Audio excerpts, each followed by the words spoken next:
जो होता है वही आपको मिलता है। जय श्री राम दोस्तों, स्वागत है आपका मेरे YouTube चैनल पर। आज फिर सुनते हैं हम एक और नई कहानी। आज हम आपको एक कथा का श्रवण करा रहे हैं जो सुनने मात्र से आपके जीवन में सुख संपत्ति और धन की वर्षा होगी। तो चलिए कथा को प्रारंभ करते हैं। माता पार्वती भगवान शिव से कहती है कि प्रभु, मैंने देखा है कि पृथ्वी लोक में कुछ स्त्री और पुरुष अपने साथी के साथ प्यार और समर्पण से जीवन गुजारते हैं, और अगर यह कहानी आप सुन रहे हैं तो पूरा सुनिए। इस कथा को आधा अधूरा छोड़कर जाने की गलती मत करिएगा, क्योंकि इस पवित्र कथा को पूरा सुनने से मन चाहा फल की प्राप्ति होती है। और इस कथा को पूरा सुने। आप शिव भक्त हैं तो भोलेनाथ का अनादर ना करें। कुछ स्त्री और पुरुष एक दूसरे के साथ रहकर अपनी खुशियां बांटते हैं, लेकिन कुछ सालों के बाद आपस में लड़ने लगते हैं। प्रभु, मैं ये जानना चाहती हूँ कि आने वाले जन्म में क्या होगा, फिर वे पति पत्नी के रूप में मिलेंगे या नहीं, और साथ साथ मैं कुछ चर्चा भाग्य के बारे में भी करना चाहती हूँ। जो कुछ भी भाग्य में नहीं होता है, क्या वह किसी इंसान को मिल सकता है? भगवान शिव कहते हैं कि हे पार्वती, मैं तुम्हारे मन की बात समझ गया। अब मैं तुम्हें एक छोटी सी कहानी सुनाऊंगा। इस कहानी को ध्यान से सुनना, क्योंकि कहानी से तुम्हें दो ज्ञान की बात प्राप्त होगी। पति पत्नी का संबंध कितने जन्म तक रहता है, और भाग्य में जो नहीं होता वह कभी नहीं मिलता। भगवान शिव ने पार्वती जी से कहा कि एक समय की बात है, एक राजकुमारी थी जिसका नाम रूपमती था, जो पूरी तरह से चरित्रवान थी और जिसकी शादी एक चरित्रवान राजकुमार गौरव के साथ हुई थी। दोनों ही जीवन आनंद सुख वैभव के साथ ले रहे थे। धन की कोई कमी नहीं थी, सिर्फ कमी थी तो एक संतान की थी, जिसे लेकर के वे दोनों चिंताग्रस्त रहते थे। समय जैसे धीरे धीरे गुजरता गया, एक दिन रूपमती की तबीयत अचानक बहुत खराब हो जाती है। फिर वह राजकुमारी गौरव शिरोमणि से कहती है कि प्रीतम, मैंने आपकी सारी बात मानी है, मैंने आपकी बहुत सेवा की है और पूजा भी की है, मगर मैं आपकी एक खुशी को पूरा नहीं कर सकी, और वह है संतान को जन्म देने की खुशी। मुझे आभास हो रहा है कि मेरा जीवन कुछ पलों में ही समाप्त होने वाला है। आप मलाल मत करिएगा। मेरे ना रहने के बाद भी मेरी यादों के सहारे आप अपना जीवन बिताना। मैं आपको वचन देती हूँ, अगले जन्म में फिर आपकी पत्नी बनूंगी, तब मैं आपको संतान की इच्छा अवश्य पूरी करूंगी। आखिर इतना कहकर उस रूपमती की मृत्यु हो जाती है। फिर एक दिन गौरव भी शरीर को त्याग देता है। अब फिर राजकुमारी गौरव एक ऐसे राजा के यहाँ जन्म लेता है जिसकी 100 रानियाँ थी, और 100 रानियाँ के बीच में वह अकेला ही पुत्र था। उधर वह राजकुमारी रूपमती भी एक ऐसे राजा के यहाँ जन्म लेती है जहाँ 100 रानियाँ थी, और सब रानियों के बीच में वह केवल एक ही पुत्री थी। फिर जिस राजा के वह पुत्र था, उस राजा के पास में बहुत ही एक अक्लमंद और वफादार तोता था। राजा उसे बहुत सारे मामलों में सलाह दिया करता था और उसकी सलाह मानता भी था। वह बड़ी बड़ी समस्याओं में राजा तोते की सलाह अवश्य लेता था। एक दिन राजा उस तोते के पास गया और उस तोते से कहा, तोते, मैं तुम्हें एक बहुत बड़ी जिम्मेदारी सौंपता हूँ जो तुम्हें पूरी करनी है। तब तोते ने कहा कि बोलो महाराज, मैं आपके लिए कुछ भी कर सकता हूँ। तब राजा ने कहा कि हे तोते, तुम जानते हो कि मेरा एक भी बेटा है, और मैं अपने बेटे के लिए कुछ कैसी बहू चाहता हूँ वह ही तुमको पता है। तुझे वैसे ही बहू मेरे बेटे के लिए ढूंढ कर लानी है। राजा ने उस तोते को अपने मन की सारी बात बताई और बहू कैसी चाहते हैं। राजा की बात को सुनकर वह तोता राजी हो गया, और फिर तोते ने राजा से कहा कि महाराज, आप जिस तरह की राजकुमारी चाहते हैं, आपको जिस तरह की पसंद हो, आप एक पर्चा लिख करके मेरे पैर में वह बांध दो, और फिर आगे का काम आप मेरे पर छोड़ दो। मैं वैसी ही राजकुमारी तलाश करके लाऊंगा जैसी राजकुमारी आप चाहते हैं। भगवान शिव बताते हैं कि पार्वती, फिर तोते की बात सुनकर राजा ने एक पर्चा अपनी पसंदीदा राजकुमारी के बारे में लिख दिया कि वे कैसी राजकुमारी चाहते हैं, और उस पर्चे को तोते के पैर में बांध दिया। अब तोता एक पड़ोसी देश में पहुंचता है जहां बहुत तेज बारिश हो रही थी, इसलिए उसने जंगल में आश्रय लिया। उसने सोचा कि यह स्थान उसके आराम के लिए बहुत उपयुक्त होगा, और जैसे ही तोते ने एक खोखले पेड़ में जाने के बारे में विचार किया, वहां से एक आवाज़ आई कि तुम अंदर नहीं जा सकते, अगर तुम अंदर आ गए तो तुम अंधे हो जाओगे। फिर तोते ने उसका डरावनी बात को सुनकर खोखले पेड़ में नहीं गया, और वह वहीं पर एक झूला जिसका एक तार टूटा हुआ था, वह वहाँ जाकर बैठ गया और बरसात थमने का इंतजार करने लगा। बारिश बंद होने के बाद बाद उसी जगह एक मैना आकर तोते के पास बैठ गई। दोनों बहुत देर तक बातें करते रहे। इस बीच तोते ने मैना को सारी बात बताई कि वह कहाँ जा रहा है। तोते की बात सुनकर वह मैना भी कहने लगी कि आज की हमारी मुलाकात बहुत ही अच्छी है। और वह फिर तोते से आगे कहती है कि आप अपने मालिक के प्रति जितने वफादार हैं, मैं भी अपने मालिक के प्रति उतनी ही वफादार हूँ। आप अपने राजा के बेटे के लिए कैसी राजकुमारी की तलाश कर रहे हैं जो उसके अंदर सभी सब गुण हो, तो मैं भी अपने राजा की बेटी यानी राजकुमारी के लिए ऐसे राजकुमार की तलाश में निकली हूँ जिसके अंदर सारे गुण हों। फिर वह तोता कहने लगा कि हमारे राजा का कहना है कि हम एक ऐसे घर के राजकुमारी लेंगे जिनमें राजा की 100 रानियाँ होनी चाहिए, क्योंकि हमारे राजा की भी 100 रानियाँ हैं। तोते ने मैना से यह कह दिया। मैना कहती है कि अब हम आपकी बात समझ गए हैं, क्योंकि आपके राजा के पास भी 100 रानियाँ और हमारे राजा के पास भी 100 रानियाँ हैं। आपके राजा के पास केवल एक राजकुमार है और हमारे राजा के पास केवल एक राजकुमारी है। आपके राजा का राजकुमार भी सर्वगुण संपन्न और हमारे राजा की राजकुमारी भी सर्वगुण संपन्न है। तोते को अपने मन की बात बताई और वहाँ पर तोते ने राजकुमारी की पसंद की बात सुनी। फिर वह तोता और मैना राजकुमारी के देश में आ गए, क्योंकि तोता मैना यह सोच रहा था कि मेरे मालिक का सपना पूरा हो जाएगा, उनकी इच्छा पूरी हो जाएगी। वह जैसी राजकुमारी चाहते हैं वैसी ही राजकुमारी आज उन्हें मिल गई है। इस प्रकार जब तोता और मैना उड़ते हुए राजकुमारी के महल में पहुंचे तो महल के एक नौकर ने उनको देख लिया। तो उन्होंने राजा से बताया कि महाराज, मैंने मैना को जिस कार्य के लिए भेजा उसने आपके साथ में बहुत बड़ा विश्वासघात किया है। वह राजकुमार की तलाश में नहीं गई, वह तो एक तोते के साथ घूम रही है। मैंने तोते के साथ घूमते हुए उसे अपनी आंखों से देखा है। वह आपकी बात पूरी तरह से भूल गई है, आपकी आज्ञा का पालन नहीं करती है। इस प्रकार राजा को क्रोध आ जाता और वह तोता और मैना दोनों को मारने का हुक्म दे देता है। तोता और मैना को यह बात जानकारी हुई कि राजा उन्हें मरवाना चाहता है, तो यह बात तोता और मैना को समझ में आ गई। और फिर मैना ने तोते से कहा कि हमारी जान इस जगह खतरे में है, हमें जल्दी इस स्थान से दूसरी जगह भाग जाना चाहिए। इससे पहले राजा हमें मार दे, हमें यह से भाग जाना चाहिए, हमें जल्दी से इस स्थान को छोड़ देना चाहिए, वरना हमें दोनों बिन बात के मारे जाएंगे, जैसे कि राजा ने तय किया। इसके बाद जब तोता मैना ने यह सोचा कि वे स्थान से दूर जाने वाले हैं, तो वे बहुत ही उड़कर दूर चले गए और राजा के सिपाहियों ने उन्हें बहुत देर तक खोजते हुए ढूंढते रहे। फिर वे नहीं मिले तो सैनिक वहां से वापस आ गए, क्योंकि उन्हें लगा कि तोता और मैना दूर भाग गए होंगे। उधर जब तोता और मैना ने कुछ दिनों तक इंतजार किया ताकि लोग उनकी बातों को भूल जाएं, फिर वे कुछ दिनों बाद तोता मैना वापस आए और आकर तोता राजा के दाएं घुटने पर और मैना राजा के बाएं घुटने पर आकर बैठ गए। तोता मैना ने राजा से पूछा, आप हमको क्यों मारना चाहते थे? हम तो आपके वफादार हैं, आपके महल के नौकर हमसे जलते हैं, इसलिए उन्होंने आपसे हमारी बुराई की है।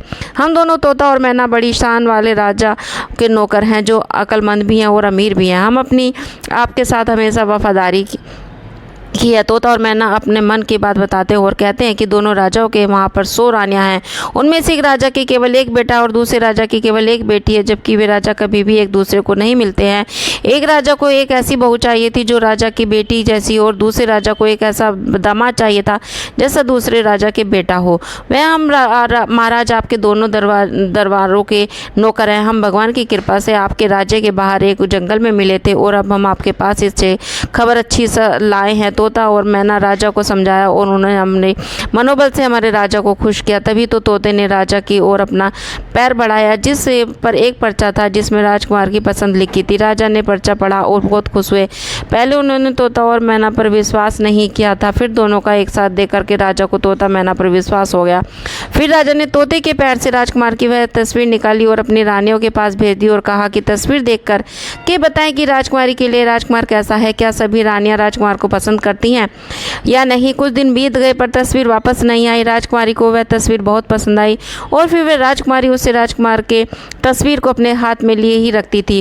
खैर कुछ दिनों के बाद वे रानी की तरफ से जवाब आया कि राजकुमार सबको पसंद है, अब उसकी शादी जल्दी ही हो जानी चाहिए, क्योंकि राजकुमारी तो राजकुमार को देखे बिना ही फोटो से पसंद कर ली है। राजा ने तोते से कहा, तुम अपने राजा के पास यह संदेश भेज देना कि राजकुमारी ने पसंद कर लिया और वह चाहता है कि वह 4 महीने के भीतर शादी के लिए आ जाए। तोते ने अद्भुत आदर के साथ राजा को प्रणाम किया और वह फिर अपने देश की ओर उड़ गया।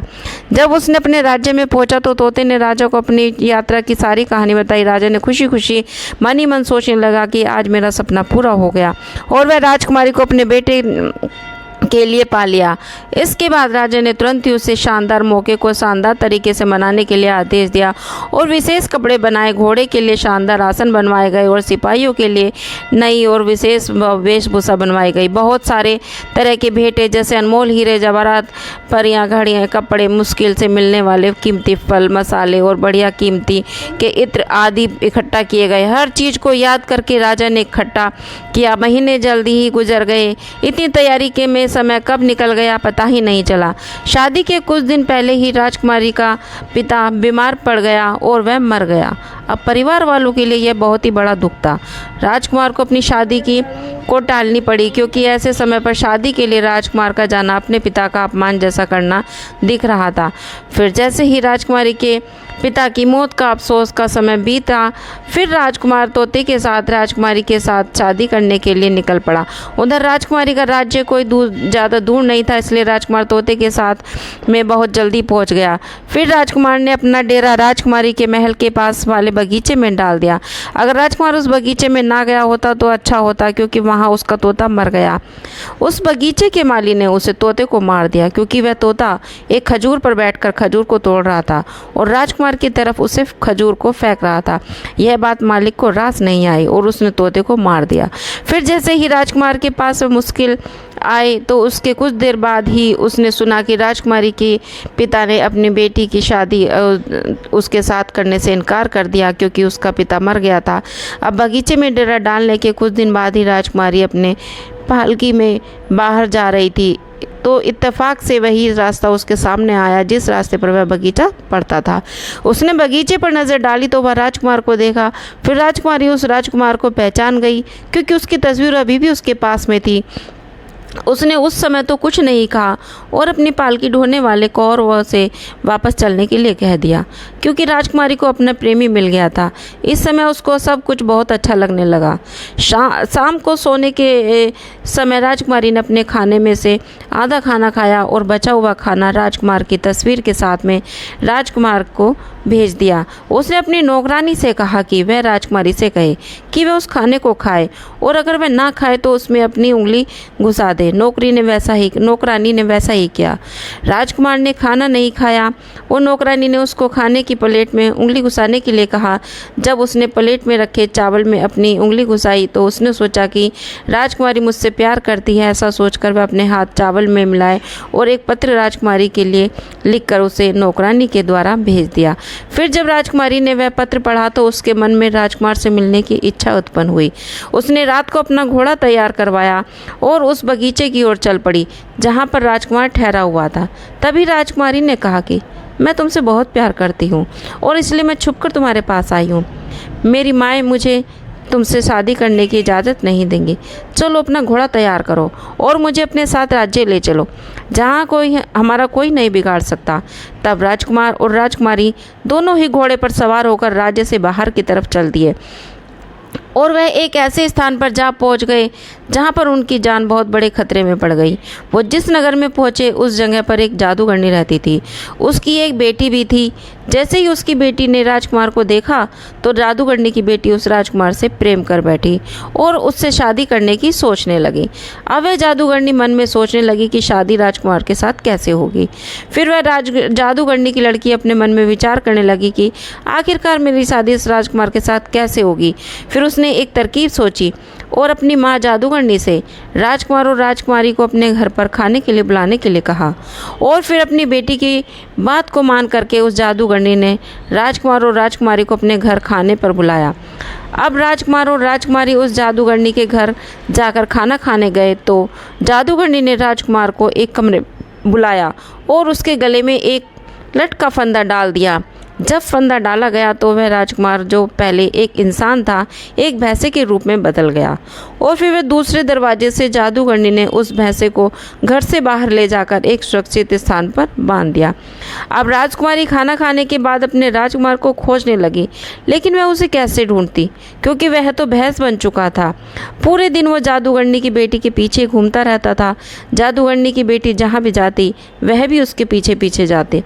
जादूगरनी की बेटी रात को भैंस के गले से रस्सी का वह फंदा निकाल देती, जिससे वह राजकुमार बन जाता था और भैंसे का रूप खत्म हो जाता था।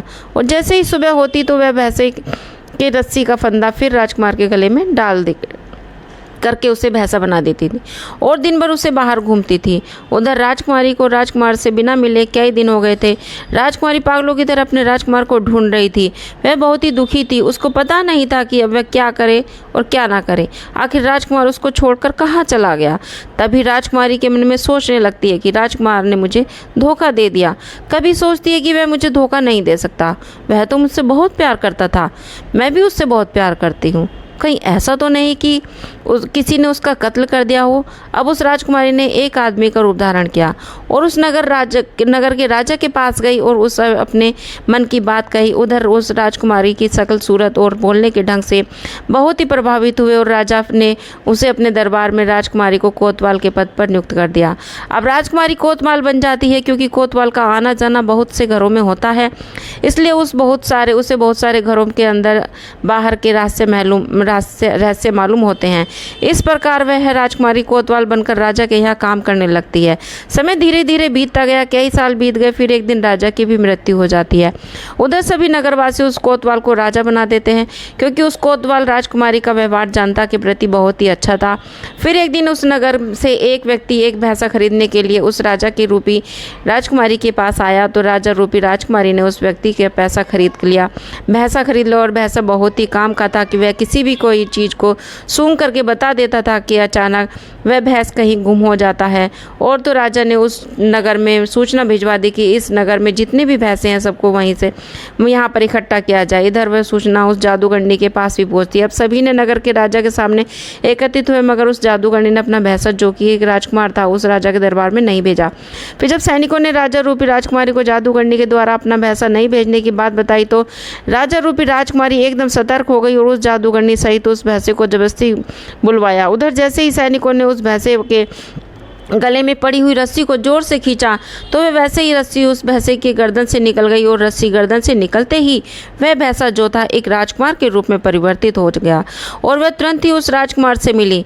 जब जादूगरनी बुढ़िया को तुरंत पकड़कर उस राजा रूपी राजकुमारी ने उसको ले जाने में मदद करी। अब तब राजकुमारी ने सभी नगरवासियों से कहा कि उसे अपने राजकुमार से मिलने के लिए एक आदमी के रूप में रहना पड़ता था। मैं एक औरत हूँ, इसलिए आज से आप सभी अपने राजकुमार को अपना राजा और हमें अपनी रानी माने। नगरवासी खुशी होकर उस राजकुमारी को अपनी रानी और राजकुमार को अपना राजा बनाने के लिए सहमत हुए। अब उस राजकुमार को राजा बनने का मौका मिल जाता है और उस राजकुमारी को रानी बनने का सौभाग्य प्राप्त हुआ, जबकि जादूगरनी बुढ़िया को सूली पर चढ़ा दिया गया और उसकी बेटी को हमेशा के लिए कैद में डाल दिया गया, क्योंकि जो जादूगरनी की बेटी थी उसने पूर्व जन्म में अपने पति को झूठा दोष देकर एक राजा की कैद में डलवा दिया था। इसलिए उस जादूगरनी की बेटी को भी राजा के दंड का सामना करना पड़ा। फिर वे राजा और रानी बनकर एक दिन घूमने के लिए जाते हैं और वे जंगल से होकर गुजरते हैं, तो वे एक पेड़ के पास में आराम करने लगते हैं। वह पेड़ बरसों पुराना था। उस पर राजकुमार और राजकुमारी ने अपने पूर्व जन्म का एक प्रेम चिन्ह बनाया था, जो पूरी तरह से सुरक्षित था। फिर तो उस राजकुमार और राजकुमारी की नज़र जैसे ही उस प्रेम चिन्ह पर पड़ती है, तो एकदम से दोनों को अपने पुराने जीवन की सारी गाथा याद आ जाती है और वह सोच कर कि हम पूर्व जन्म के साथी हैं, तो उनके जीवन में एक खुशी की लहर दौड़ जाती है। फिर वह राजकुमारी बोलती है कि मुझे सब समझ में आ गया, मैं आपसे बहुत प्यार करती थी, आप भी मुझसे बहुत प्यार करते थे। मैंने आपकी बहुत सेवा की है, लेकिन केवल मेरे मन में एक ख्वाब था कि मैं आपकी खुशी के लिए एक संतान को जन्म नहीं दे सकी। लेकिन इस जन्म में हम दोनों फिर मिले हैं और पति पत्नी के रूप में मिले हैं, क्योंकि ये हमारा सच्चा प्यार था, इसलिए हम दोनों एक होकर मिले हैं। और मुझे पूरा यकीन है कि हम इस जन्म में भगवान हमारी मनोकामना सुनेंगे और आपको हम संतान सुख का जरूर मिलेगा। भगवान शिव कहते हैं कि पार्वती, चलते चलते पिछले जन्म को अगर अवश्य मिलता है। फिर वह राजकुमारी गर्भ धारण करती है और समय आने पर वह एक सुंदर संतान को जन्म देती है। इस प्रकार एक पत्नी अगले जन्म में आकर अपने पति को बताती है और पति की खुशी के लिए एक पुत्र रत्न को भी जन्म देती है। भगवान शिव कहते हैं कि पार्वती, इस कहानी से पहले ज्ञान की बात हमें यही प्राप्त होती है कि यदि स्त्री पुरुष आपस में सच्चा प्रेम करते हैं तो आपस में तनिक भी विरोधाभास नहीं होता। तो ऐसे पति पत्नी का रिश्ता जन्म जन्मांतर का होता है। और वहीं अगर स्त्री पुरुष को धोखा देती है तो उसे भी धोखा मिलता है, और यदि पुरुष स्त्री को धोखा देता है तो पुरुष को भी धोखा मिलता है। इसलिए पति पत्नी का रिश्ता अटूट विश्वास का होता है। इसलिए एक दूसरे के साथ विश्वास बनाए रखना चाहिए, और जो स्त्री पुरुष विश्वास की डोर मजबूत रखते हैं वह हर जन्म में पति पत्नी के रूप में मिलते हैं। ऐसे जैसे एक समय एक राजकुमारी को अगले जन्म में वही राजकुमार पति के रूप में प्राप्त हुआ, और उसकी आवश्यकता थी कि जो संतान की प्राप्ति की गई फिर उसे अगले जन्म में संतान का सुख भी प्राप्त हुआ। भगवान शिव कहते हैं कि पार्वती, इस कहानी से दूसरे ज्ञान की प्राप्ति यह हुई कि जो कुछ भी किसी के भाग्य में नहीं होता वह उसको कभी नहीं मिलता, क्योंकि जादूगरनी की बेटी का चरित्र सही नहीं था। वह अपनी जादुई शक्ति का सहारा लेकर राजकुमार को प्राप्त करना चाहती थी, जो कि राजकुमार उसके भाग्य में था ही नहीं। इसलिए वह राजकुमार को प्राप्त नहीं कर सकी, क्योंकि जो भाग्य में नहीं होता वह कभी नहीं मिलता। राजकुमार केवल उस राजकुमारी के भाग्य में था, क्योंकि इतनी सारी कठिनाइयों के बाद भी उस राजकुमारी को उसके पूर्व जन्म के पति राजकुमार के रूप में प्राप्त हुआ। अब वह भगवान शिव कहते हैं कि पार्वती, पति पत्नी का रिश्ता जन्मांतर का होता है, इसलिए इस रिश्ते में हमें हमेशा पति पत्नी के प्रति विश्वास बनाए रखना चाहिए और पूरी तरह से एक दूसरे के आदेश का पालन करना चाहिए। और जो भी कुछ हो हमारे इस भाग्य में नहीं होता वह हम चाहे कितना भी प्रयास कर ले वह हमारे पास नहीं आता। इसलिए कभी भी गलत रास्ते पर न चलने की बजाय हमें सही रास्ते पर चलने की कोशिश करनी चाहिए, अन्यथा हमें गलत परिणामों सहन करने पड़ सकते हैं। जैसे उस जादूगरनी की बेटी को हमेशा के लिए कैद में डाल दिया गया और उसका सारा जीवन जेल में गुजर गया। Thanks for watching friends. आशा करती हूँ मेरी वीडियो आपको पसंद आई होगी, तो प्लीज़ वीडियो को लाइक करें, शेयर करें, चैनल को सब्सक्राइब करें और बेल आइकन पर क्लिक करें ताकि मेरी नोटिफिकेशन आपको मिल जाए। और प्लीज़ सब्सक्राइब करने के पैसे नहीं लगते, प्लीज़ दोस्तों सब्सक्राइब करिए और कमेंट में हमें ज़रूर लिखिए जय Shri Ram. Please support me. Bye bye, take care.